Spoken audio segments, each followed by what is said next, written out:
Hi, shalom aleichem, everybody. Thank you for joining. Tonight we're going to discuss the meaning of real estate. People use the expression real estate when talking about real estate, property. Why is property called real? Usually because it's something that stays with you permanently. It's not mobile. It's not something that is as easy to for its value to change, and therefore it's considered a real acquisition. And people invest a lot in real estate, and it's not only in physical property, but people invest a good portion of their lives trying to make it real, trying to acquire something that will give them stability in life. And people very often in their lives discover that what they had originally thought was real is actually not that real. There's only one thing which is truly real, and it's not anything that us human beings could possibly achieve on our own. So we're going to learn from one solitary letter in this week's Torah portion what is truly real and what is worthy of the investment of our hearts and minds and energy, and something which really in the time we're in now, it really is something which makes so much sense. So there is one solitary letter in this week's Torah portion which encapsulates the totality of Jewish history and gives us insight to Jewish psychology and philosophy and sociology. Yeah, what's the word? I don't remember. Whatever. To our totality of Jewish history, we get from one solitary letter in this week's Torah portion. So there is a rule, a law, a mitzvah in this week's Torah portion, and that mitzvah is called Yovel. How does Yovel work? A person buys a property in the land of Israel. Torah says that you're not allowed to keep that property forever. You have to return that property in what is called the Jubilee year. What is the Jubilee year? When the Jewish people entered the land of Israel, so they had to battle with all of the nations that were then present in the land. It took them 7 years to conquer the land of Israel. After conquering the land of Israel, it then took another 7 years to apportion the land of Israel to all the Jewish people. After the 14 years of conquering and dividing the land of Israel, then the Jewish people settled in the land and they counted the years. The Torah says that every 50 years, anyone who bought a property from someone else has to return the property. You're not allowed to keep the property forever, you have to return it. What is the reason that you have to return it? What does that even mean? So it underscores that although we think that our investment in going to an Ivy League college or buying real estate makes us have stability, it emphasizes Kili Kol Haaretz, that God is the only one that we can rely on and the only true reality and the only thing that really counts. That's the mitzvah of Yovel.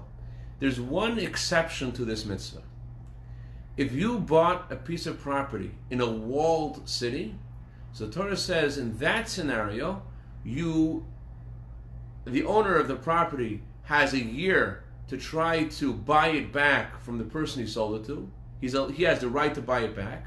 But after that year passes, the new owner can keep it, and even after 50 years are done, the new owner can keep it forever. So the question is, why is that an exception? What difference between a walled city or a unwalled city? How come the Torah says by a walled city that you don't get back anything you sell, doesn't come back to you on the Jubilee year? So there are various explanations given by the commentaries.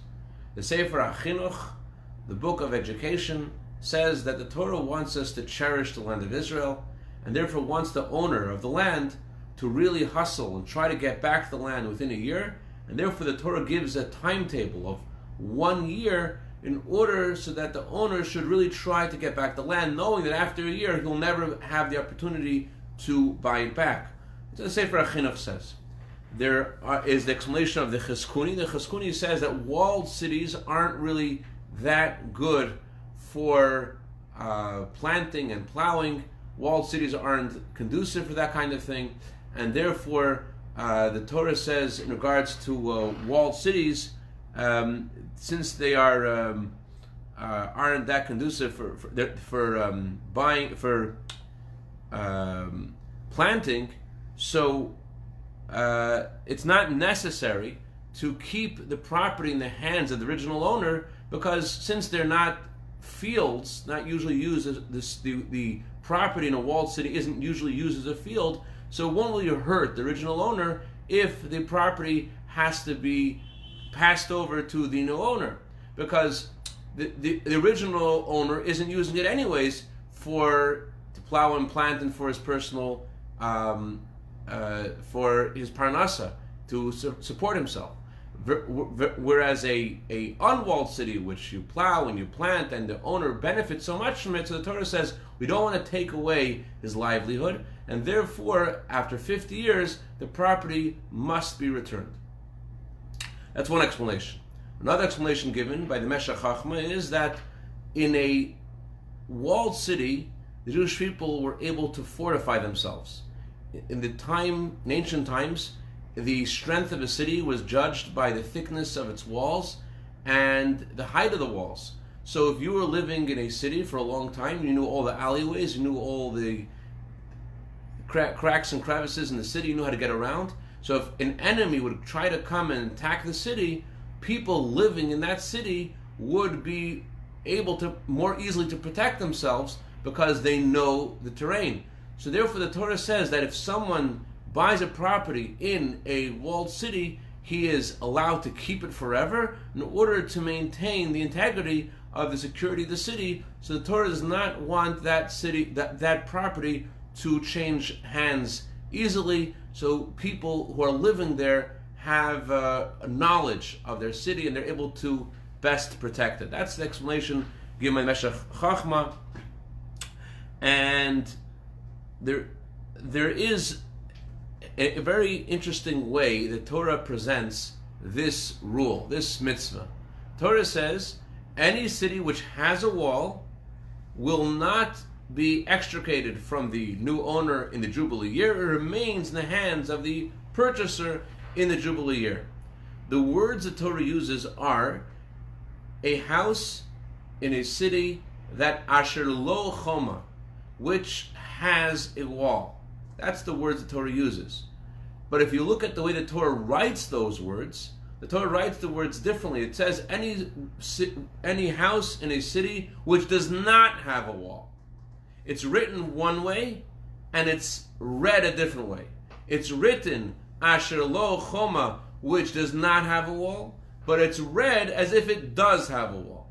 And the halacha, the way what we actually do, what Maimonides says is that only a house in a city which does have a wall is not returned in the Jubilee year and remains in the hands of the purchaser. But the obvious question is first of all, what does this mean? It's written one way and it's read a different way. What does that mean? And bigger question is, how can the written translation be diametrically opposed to the way it's pronounced? What does that even mean?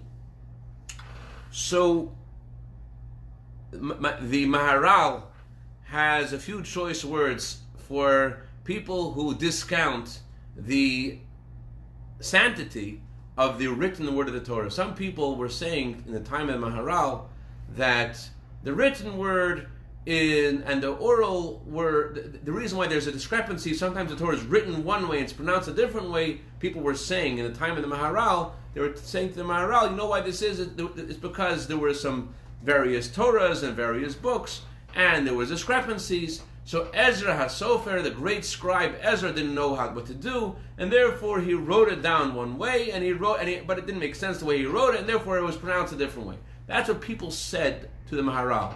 Maharal has these choice words, very poetically says, "May their tongues lick the earth." Not the greatest blessing.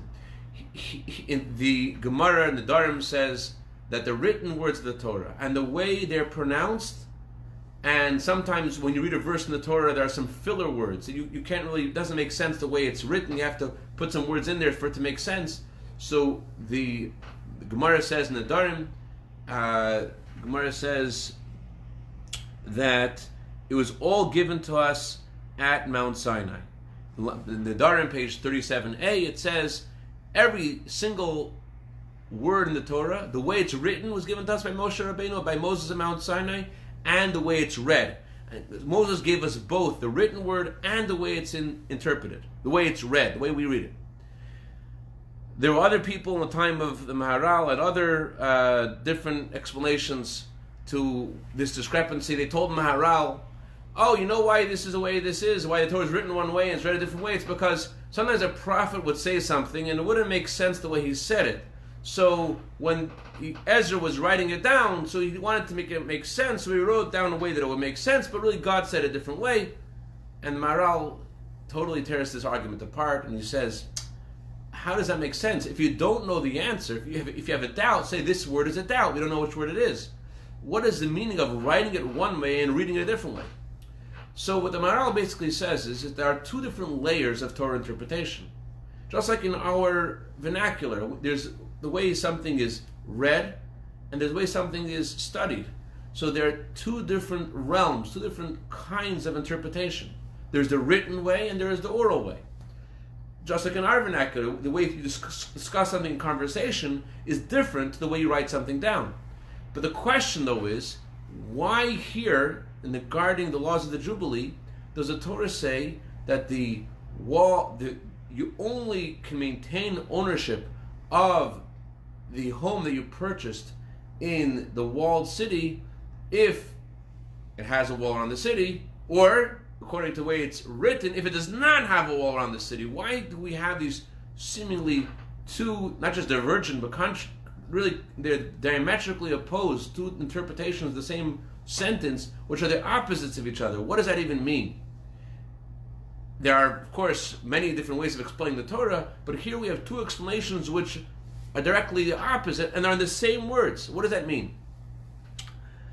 So, in short, what we discussed so far till now, those just tuned in, basically, people talk about stability and ownership, and there's nothing really in life that is permanent, and that's why God gave us the mitzvah of the Jubilee year, where when you purchase something, whatever you purchase has to be returned.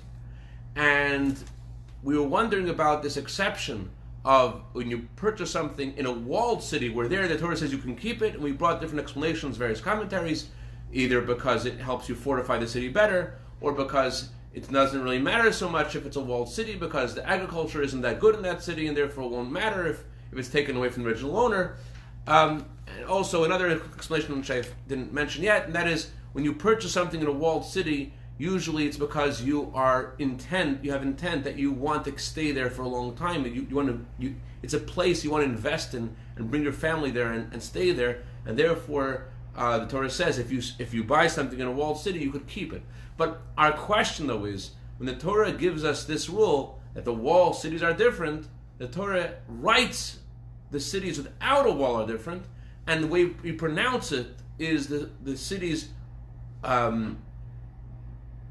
with a wall are the ones that have this different rule where the purchaser can keep it. And we want to understand why it's written one way and read a different way. So Rashi, the father of all biblical commentators, he explains that the reason why the Torah here writes a city without a wall, even though it's talking about cities with walls, is in order to drive home the following point. Walls go up and walls go down. At what point do we say the city is called a city with a wall or a city without a wall? So Rashi says it depends on when the wall was built. A wall that was built in the time of the conquest of Joshua, the student of Moses, the successor of Moses, any wall, and any city which has a wall on it, a wall around it, from the time of Joshua, is considered a walled city. That's what Rashi says. Although the wall may have been taken down since then, but as long as a wall was around from the time of Joshua, then is considered to be a walled city. That's what Rashi says. But that doesn't answer our question. So there was a Jew, a Rav, he's a rabbi in Berlin. And every year he would come to the Rebbe and he would ask the Rebbe for a blessing for his city. And I don't remember if he was in East Berlin or West Berlin. I believe he was in democratic West Berlin. It's known that the communists built a wall between democratic West Berlin and communist East Berlin, so people should not try to leave the communist side and go to the democratic side. So I think he was from the democratic side, and he came to the Rebbe one year before Rosh Hashanah, and he asked the Rebbe for a blessing, as he always did, and a blessing for West Berlin. And the Rebbe was giving out then, before Yom Kippur, that was giving out honey cake, and it was 1987. The Rebbe gave him a few pieces of honey cake, and the Rebbe said, "This is for all of Berlin, all of Berlin." And as history tells us, just a few months later, half a year later, President Reagan made the famous declaration that I see the writing. I'm looking out in the Reichstag, the famous structure that represents the unity of Germany, and I see the writing on the wall and ideas. This wall will go down, Mr. Gorbachev, tear down the wall. And that's indeed what happened on June 12th, 1987. The wall came down. And throughout history, we find many different civilizations and cultures and empires who have tried to build empires, and not just civilizations, but also in the personal level, the people who have invested a lot in trying to build their company, trying to build their firm, trying to build an empire. And everyone wants to build something that will never falter, that will stay forever. But history tells us that all of these different empires have risen and fallen. The Romans are not around anymore, they're only in Wikipedia. And the Jewish people wrote Wikipedia. So the Torah tells us, by putting the word here in the Torah, a city without a wall, the Torah is telling us there are some things that look like they're defenseless. They have no wall, they have no fortification, they have no security, they won't last. And there are other things which look like they have a wall, they look like they're strong, they look like they have permanence. And the Torah wants us to understand that the thing that looks like it does not have a wall, that's permanent, that will last forever. And those things which appear that they don't have a wall, those are the things which appear to not be protected, last forever. And those things which look like they're so strong are just temporary. For example, in Song of Songs, there's a verse, "I am a wall." Said Rabbi Yochanan, what is the meaning of the verse, "I am a wall"? Said Rabbi Yochanan, this is the Torah. The Torah doesn't look like it's very powerful, doesn't look like it's very strong. Just a spiritual message for us in our lives. Doesn't seem like it's something that lasts. But the Torah says, we have to understand, Ani Choma Zu Torah. What is the real wall? It's the defenseless Torah. It looks like it's just something which is temporary, a deck of cards, does just some words from a Bible. It's spiritual, it's holy, it's something which lasts forever. And that's what the Torah tells us about the walls that Joshua erected. Joshua, he didn't just put up walls in Israel. Joshua came as a messenger of God, a successor of Moses, to bring sanctity to the land of Israel. As the Talmud says, that every part of Israel that was conquered by Joshua had a different kind of sanctity. And the message, of course, is that what is considered a wall, what's considered permanent, what's considered something that you can count on, it's something that's godly and holy, the Torah and its commandments. As Reb Sadi Goyen said so poetically, our nation is only a nation by virtue of its Torah. It's Torah that makes us God's nation, that makes us have stability. So, just one story that brings us home, a famous story that happened in the year 68 of the Common Era. The Jewish people were going through a very hard time. They were under siege by the Romans. The Romans had laid siege around Jerusalem. And within the Jewish people were fractured by various groups that were threatening the stability of all the Jewish people. The Romans had laid siege around Jerusalem, and all of the rabbis wanted to make peace with the Romans, led by the prince of the Jewish people, Rabbi Yochanan ben Zakkai. He wanted to make peace with the Romans. But among the Jewish people, there were rebels against the Romans, the Beyonim, and they did not want to make peace with the Romans. And they actually sabotaged any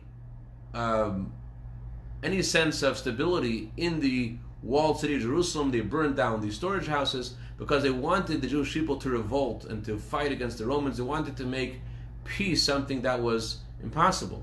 And Rabbi Yochanan ben Zakkai, he tried to go out to speak to the Roman emperor, but they would not let anyone leave. And Rabbi Yochanan had a relative named Ben Sikra, and he called Ben Sikra, and he said to him, "I want to go out." And Ben Sikra said, "There's no way you can go out. They won't let you out." So Rabbi Yochanan begged him, and he told him the following plan. He says, "Pretend that you've died, put something which has a foul odor around your body, and your students will carry your coffin out in order to bury you, and then you'll be able to go out." And sure enough, they carried him in the coffin, and he goes out, and they wanted to prick him to see if he's alive or not, and the students said, "You can't prick our teacher." They wanted to push him to see if he's alive. He said, "You can't push our teacher either," and they let him go. And he ended up speaking to who was soon to be the Roman Emperor Vespasian. And Vespasian, he tells Vespasian prophetically that he's going to become the Roman Emperor. And as they are there in the conversation, Vespasian is informed that he has become the new Roman Emperor. And he tells Rabbi Yochanan, "I will grant your request. What would you like, Rabbi Yochanan?" Rabbi Yochanan says, "Give me Yavne, give me the city of Yavne and its wise men. I want the city of Yavne to remain intact. I know you guys are going to destroy everything, but leave the city of Yavne intact." Why did he ask for that? Some people, the Talmud gives various opinions about whether it was a good thing or a bad thing, but the meaning of what he was saying was the Jewish people's strength is its Torah. It looks like it does not have a wall. It looks like it's defenseless. It looks like there's no security in the wall of Torah. So the Torah says, Asher lo choma, what you look at, when you read on the Bible, it looks like it does not have a wall. That's lo choma. That does have a wall. It's written one way. It appears one way. But if you look deeper into it and you study it, you'll discover, if you read it, you'll realize that this is the eternal wall. This is something which you can count on. And this is something we see in history. If you were to try to point out in our long history, in our very colorful history, if you try to point out something that we all have in common with our grandparents in Tunisia, in Spain, in Russia, and something that connects us all, and you can find one common denominator between all the Jewish people in history, it's not anything else other than the Torah and its commandments. When Mashiach comes and all those who have passed away will live again, tonight may Mashiach come and may we see them and go to Jerusalem. When we come to Jerusalem and we'll meet Moses face to face, what will we have in common with Moses? A lot. Shabbat, kosher, tefillin, mezuzah. These are things which, unlike any other philosophy, any other religion, the Jewish people have an unbroken chain of millions of people that were there at Mount Sinai and saw God and received the Torah, and those millions of people related this truth to their children, and they related to their children in an unbroken chain until the present. So although many other things in history look like they're the wall, but what is truly the wall? If we were to point at something in our history which is really the only thing that we could say is common to Jewish survival, it's not our weapons, it's not military prowess, it's only the Torah and its commandments. And this is something which, in the time that we're in right now, really you feel this. You look around and you look at all the different things that you thought are going to be one way, and there's just a sense of uncertainty, and the only thing that we can really count on is the only thing we could ever count on, which is that we're in God's hands, and certainly whatever's happening is for something good. A loving father doesn't strike a child just to see the child cry. Obviously, if we're in God's hands, whatever is happening to us must be for a holy and beneficial purpose for us here in this world. So certainly, if we hold strong to the wall of Torah, this will bring us the greatest blessings, the eternal blessings, the secure blessings of the Torah and its mitzvot. And may Hashem bless us all to experience the true and complete Geula to Mashiach Tzidkenu. And may we see tonight the Tchias HaMesim, the resurrection of the dead, including, of course, Ruchama Bas Yaakov, whose yard is today. May her neshama have an aliyah, and may she be good to better on behalf of all of her descendants and families. B'seich Klal Yisrael. Have a wonderful Shabbos and only good news. Thank you for joining.